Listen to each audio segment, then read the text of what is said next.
क्या है, इसमें करना क्या है, ये नहीं कहा कि एक्टिव वॉइस बनाइए अथवा पैसिव वॉइस बनाइए, यानी इसमें चेंज करना है। क्या करना है, चेंज वॉइस। क्या चेंज करना है, ये देखो, ये नहीं कह रहा है कि एक्टिव वॉइस बनाना है अथवा पैसिव वॉइस, ये कह दिया इसने कि वॉइस चेंज करिए। तो जब ये लिख दिया तो इसका मतलब क्या हो गया कि अब ये देखना होगा आपको कि इसमें ये सेंटेंस एक्टिव वॉइस है अथवा पैसिव वॉइस। जब आप ये समझ लेंगे कि ये एक्टिव वॉइस है तो पैसिव वॉइस बना दीजिए, और यदि ये समझ गए कि पैसिव वॉइस है तो एक्टिव वॉइस बना दीजिए। ठीक, इतना आपके ऊपर छोड़ दिया गया कि अब वॉइस आपको समझना पड़ेगा। कैसे समझेंगे, तो याद रखो, यदि ये एक्टिव वॉइस होगा, एक्टिव वॉइस की पहचान क्या है, तो एक्टिव वॉइस होगा तो जितने टेंस होते हैं उन टेंस की हेल्पिंग वर्ब के साथ मेन वर्ब लगा होगा, वो हर टेंस में अलग अलग होते हैं। ठीक है, और यदि पैसिव वॉइस होगा तो उसमें ध्यान दो कि उसमें एक टू बी की क्रिया होती है। टू बी की क्रिया पढ़ा ना सब में, हर टेंस में टू बी की क्रिया आती है। तो टू बी की क्रिया के साथ वर्ब का थर्ड फॉर्म, चाहे जो भी टेंस होगा, टू बी की क्रिया के साथ वर्ब का थर्ड फॉर्म लगा है तो कौन सा वॉइस होगा, पैसिव वॉइस होगा। और यदि एक्टिव वॉइस है तो वो टेंस के हिसाब से अलग अलग क्रियाएं प्रयोग की जाती हैं उसके। समझ में आ गया ना। तो अब ये देखेंगे हम यहाँ पर, जैसे मॉडल को भी बताया था कि मॉडल ऑक्सिलरी जो होती है, can, could, may, might, should, would, ought to, must, use to, dare, will, shall, ये सब क्या है मॉडल। और इनके साथ पैसिव वॉइस में क्या होता है, बी के साथ वर्ब का थर्ड फॉर्म, यानी modal plus be plus verb का थर्ड फॉर्म। और एक्टिव वॉइस में क्या होता है, मॉडल प्लस वर्ब का फर्स्ट फॉर्म। तो एक्टिव वॉइस, पैसिव वॉइस, यानी अब आपको दोनों को दिमाग में रखना है। अब देखिए, जैसे पहला सेंटेंस देखिए कि ये जो है, यहाँ क्वेश्चन मार्क रहेगा ना, यहाँ जो है पहला सेंटेंस देखिए, our teachers and parents are to be obeyed. Are to be, यहां देखिए, इसका मतलब ये टू बी की क्रिया हो गई ना, और वर्ब का थर्ड फॉर्म हो गया, past participle, past participle form हो गई।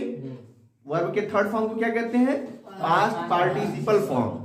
तो ये थर्ड फॉर्म की क्रिया हो गई, यानी पास्ट पार्टिसिपल फॉर्म भी है और टू बी भी लगा है। इसका मतलब हो गया कि ये पैसिव वॉइस है। बनाना क्या है, एक्टिव वॉइस। इसको एक्टिव वॉइस में बनाएंगे तो अब अंतर क्या है दोनों में, तो पैसिव वॉइस हमेशा ऑब्जेक्ट से शुरू होता है और एक्टिव वॉइस हमेशा सब्जेक्ट से शुरू होता है।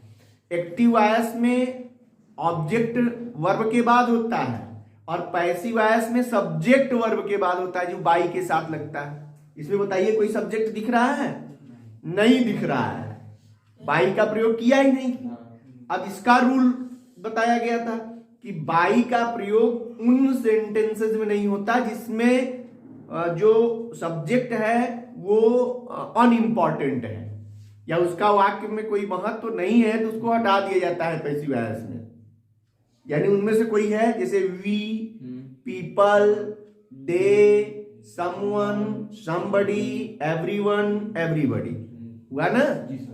तो अब इसमें से हम ले कौन सा, तो देखो सेंटेंस में हिंट रहता है। जैसे यहाँ देखो आवर लगा है, आवर, आवर किसके साथ चलता है, या आवर का केस देखो तो आवर के सारे केस, वी सब्जेक्ट होता है, अस ऑब्जेक्ट होता है, आवर पॉसेसिव होता है, सब एक ही बिरादरी के हुए कि नहीं हुए। तो उसमें से सब्जेक्ट हमको किसको ले लेना चाहिए, और वी अनइम्पॉर्टेंट में आता है जिसको बाई के बाद प्रयोग नहीं किया जाता। इसका मतलब सब्जेक्ट यहाँ पर हटा दिया गया है और वो सब्जेक्ट है वी।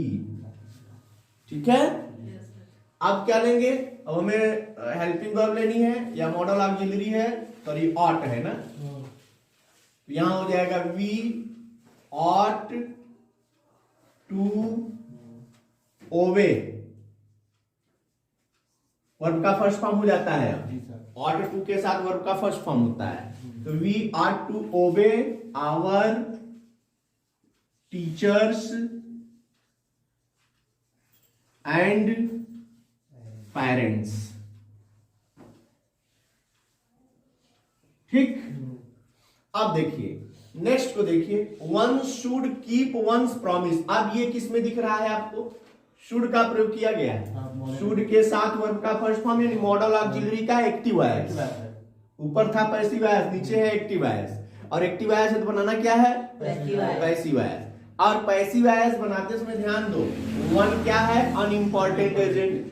वंस क्या है? अनइंपॉर्टेंट एजेंट, यानी ये दोनों हट गए। ठीक है, सब नहीं, ऑब्जेक्ट है ना प्रॉमिस, तो यहां हो जाएगा, ये पैसिव वॉइस बन रहा है, नहीं ये एक्टिव वॉइस था, ये एक्टिव वॉइस है, यहां पैसिव वॉइस बनेगा, तो हो जाएगा प्रॉमिसेस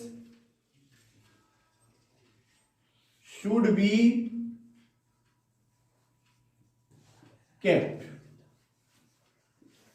अब बाई के साथ वन माने कोई, वन का मतलब कोई, तो वन क्या है? अनइंपॉर्टेंट एजेंट हो गया, इसलिए ये पैसिव वॉइस में नहीं लगेगा। नेक्स्ट देखिए,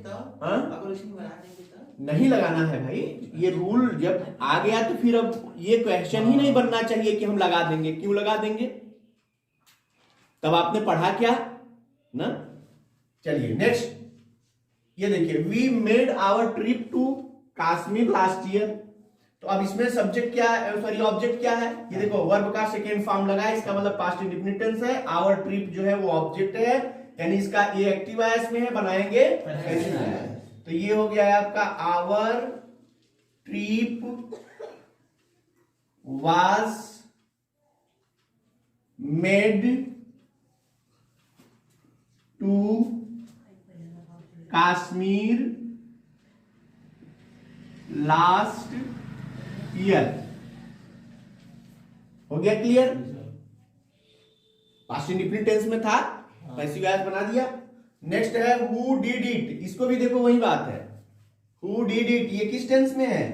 वर्ब का सेकंड फॉर्म। ये डिड जिसको आप ये हेल्पिंग वर्ब मत समझना, ये मेन वर्ब है, पास्ट इंडेफिनिट है।